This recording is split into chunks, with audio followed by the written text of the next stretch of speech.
C'est l'heure de votre journal sur Radio Nord présenté par Maël Manomba.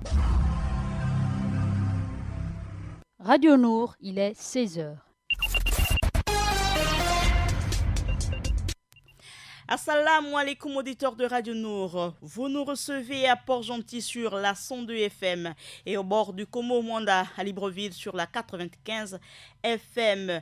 Mahamadou Issoufou à Libreville depuis ce vendredi 20 décembre pour une visite de travail de 24 heures avec son homologue gabonais Ali Bongo Ondimba.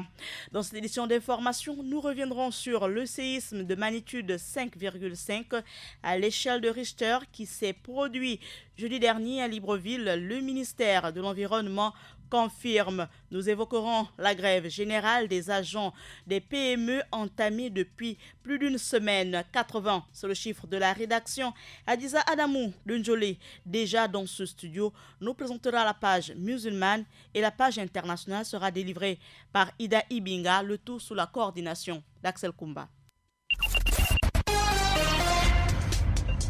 Radio Nour, il est 16h. Le président de la République du Niger, Mahamadou Issoufou, est à Libreville pour une visite d'amitié et de travail avec son homologue gabonais, son Excellence Ali Bongo Ondimba. À l'ordre du jour, le renforcement de la coopération bilatérale et multisectorielle entre le Gabon et le Niger. Jeudi 19 décembre dernier, à 16h25 précise, s'est produit un séisme dont l'épicentre était situé à 90 km de l'île de San Antonio. C'est à Sao Tomé et Principe et à 204 km de Libreville. D'après les données recueillies par le ministère des Eaux, des Forêts, de la Mer, de l'Environnement chargé du plan climat, des objectifs de développement durable, du plan d'affectation des terres, ce séisme, mesuré sur l'échelle de Richter, était d'une magnitude de 5,5 à l'épicentre de 3 à San Antonio et de 2 à Libreville. D'après les données de référence, la magnitude de 2 ressentie à Libreville représente un niveau de danger et de dégâts très faible. À l'heure actuelle, la secousse de San Antonio n'aurait causé aucun dégât matériel ou humain, aussi à Libreville qu'à San Antonio. Pour plus d'informations, le Gabon a déjà vécu d'autres séismes de ce genre et de très faible magnitude dans le passé. Il n'y a pas de risque à ce stade pour les populations. Les autorités restent attentives à tout signe précurseur et demeurent vigilants aux informations d'alerte éventuelles. La grève du syndicat national des personnels des PME, SINAP-PME, fait suite à la dégradation avancée des conditions de travail des agents de l'entreprise de ce ministère de tutelle. Le personnel s'interroge sur la direction que prennent les budgets successifs alloués chaque année au fonctionnement de cette direction générale. Nous sommes rentrés en grève parce que nous sommes rentrés en grève parce que nous avons des problèmes de fonctionnement au niveau des PME. Il n'y a rien dans la direction générale, pas d'ordinateur, pas de papier, pas d'imprimante. Les directeurs vont dans les cybercafés pour sortir les documents administratifs. A déplorer Chantal Makosso, présidente du syndicat. Pour marquer son mécontentement, le SINAP-PME a décidé de passer à la vitesse supérieure au terme de la période de préavis de grève. Pas de piquet de grève ni de service minimum. C'est l'entrée principale du bâtiment qui abrite l'espace PME placé sous la tutelle de l'incubateur national JA Gabon qui est condamné. Aucun accès n'est possible. Hugues Mbadinga Mabia, le nouveau ministre des PME, est attendu au pied du mur.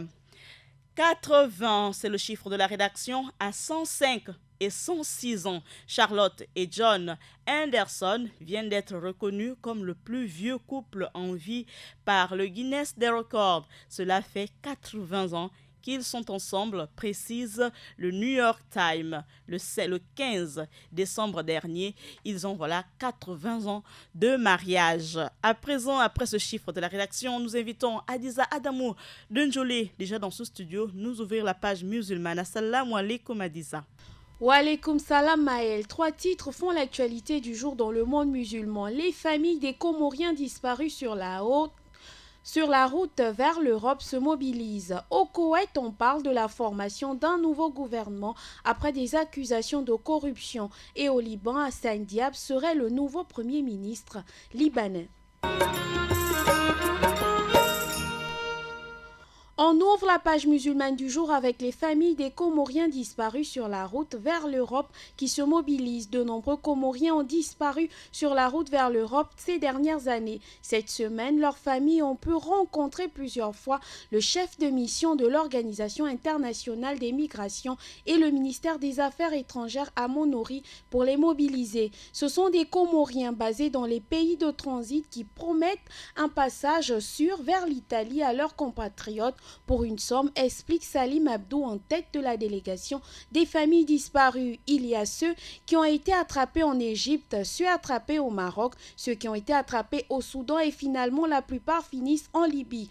On reçoit leurs photos, des messages depuis des prisons libyennes, dont une appelée Azawazad. On voit plusieurs Comoriens autour d'eux dont nous avons la preuve que nos enfants sont vivants, ajoute Salim Abdou, membre de la délégation des familles des disparus. On poursuit l'actualité dans le monde musulman où Michel Aoun charge Hassan Diab de former un nouveau gouvernement. Michel Aoun, président du Liban.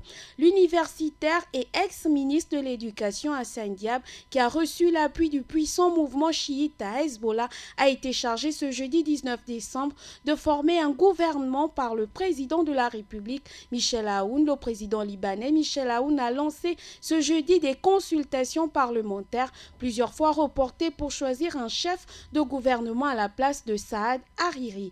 Son choix s'est porté sur Hassan Diab pour le poste de Premier ministre. Il a obtenu 69 voix et 39 députés se sont quant à eux abstenus pour nommer quelqu'un. Hassan Diab Maël a donc été choisi pour une majorité de députés chiites et chrétiens et une petite minorité de sunnistes, alliés du Hezbollah. On imagine Maël que dans ces conditions, sa tâche sera difficile, même si son profil correspond en quelque sorte aux revendications des manifestants qui exigent un premier ministre indépendant qui ne soit pas issu des partis politiques traditionnels. On clôt l'actualité du monde musulman au Koweït avec cette formation d'un nouveau gouvernement après des accusations de corruption.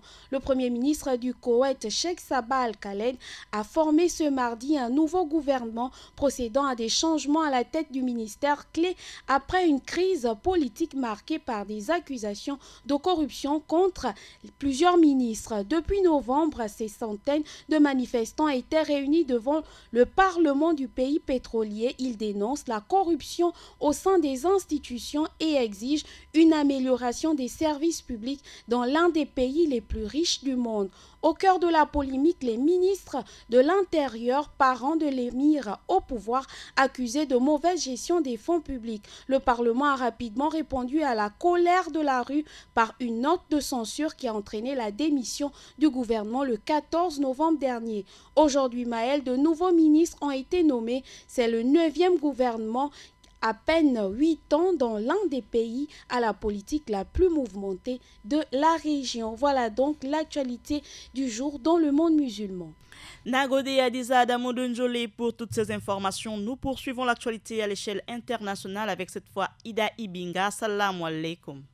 Wa alaikum salam Maël, voici le sommaire du jour. En Côte d'Ivoire, relance des travaux du métro d'Abidjan ce samedi avec Macron. Ajoutant qu'en Guinée, le président Alpha Condé annonce un projet de nouvelle constitution. Ensuite en Chine, un Xi Jinping rayonnant pour les 20 ans de la rétrocession de Macao. Enfin aux États-Unis, destitution de Trump, démocrates et républicains à côté tiré au Congrès. Le développement des titres, c'est tout de suite.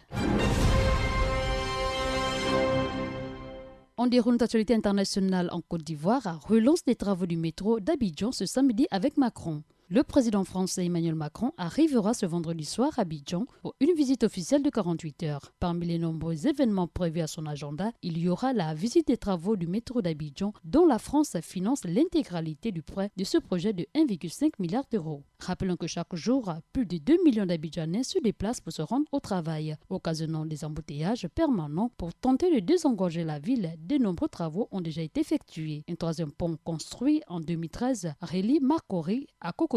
Un échangeur a été inauguré en début de semaine et les travaux d'un quatrième pont sont en cours. Collons l'actualité africaine qu'en Guinée, le président Alpha Condé annonce un projet de nouvelle constitution. Dans une adresse à la nation le jeudi 19 décembre, le président guinéen Alpha Condé a annoncé son intention de soumettre le projet de nouvelle constitution à référendum malgré l'hostilité de la société civile. Notons que dans son allocution, le président guinéen a indiqué qu'une commission technique a déjà travaillé sous la conduite du ministre de la Justice qui a produit un avant-projet de constitution. Soulignons que depuis un certain temps, le débat sur l'opportunité et la nécessité de doter la République de Guinée d'une nouvelle constitution en remplacement, celle du 7 mai 2010, s'est instruit dans notre pays, a expliqué Alpha Condé. Mais au regard du caractère fondamental et vu les recommandations exprimées par le chef du gouvernement, j'ai instruit le ministre de la Justice, garde des Sceaux, en charge des relations avec les institutions républicaines de prendre des dispositions pour élaborer un projet de constitution dans le sens des recommandations faites par l'ensemble des acteurs ayant pris part aux consultations. L'actualité se poursuit en Asie-Pacifique, un Xi Jinping rayonnant pour les 20 ans de la rétrocession de Macao. Ces casinos rapportent plus en une semaine que ceux de Las Vegas en émoi. Et c'est un modèle de réussite pour Pékin. Macao célèbre ce vendredi les 20 ans de sa rétrocession à la Chine en 1999. Mais le territoire était jusqu'à cette époque une colonie portugaise. Le président Xi Jinping est sur place pour les cérémonies. Alors qu'à une trentaine de kilomètres de là, Hong Kong vit toujours au rythme des contestations depuis 6 mois. Xi Jinping est dans une autre région administrative spéciale ce vendredi. On refait une actualité internationale aux États-Unis pour parler de destitution de Trump. Démocrates et républicains à côté tirés au Congrès. Le chef de la majorité républicaine au Sénat veut un procès rapide pour exonérer dès que possible le président Trump des charges qui pèsent contre lui. Mais Nancy Pelosi refuse pour l'instant de lui transmettre l'acte d'accusation, une étape de procédure indispensable. Retenons que le leader des républicains au Sénat veut organiser un procès rapide pour au plus vite classer l'affaire et permettre au président de reprendre la main dans sa campagne. Mais il se heurte à un problème de procédure. Merci Maël, merci fidèle lecteur, c'est tout pour cette page internationale.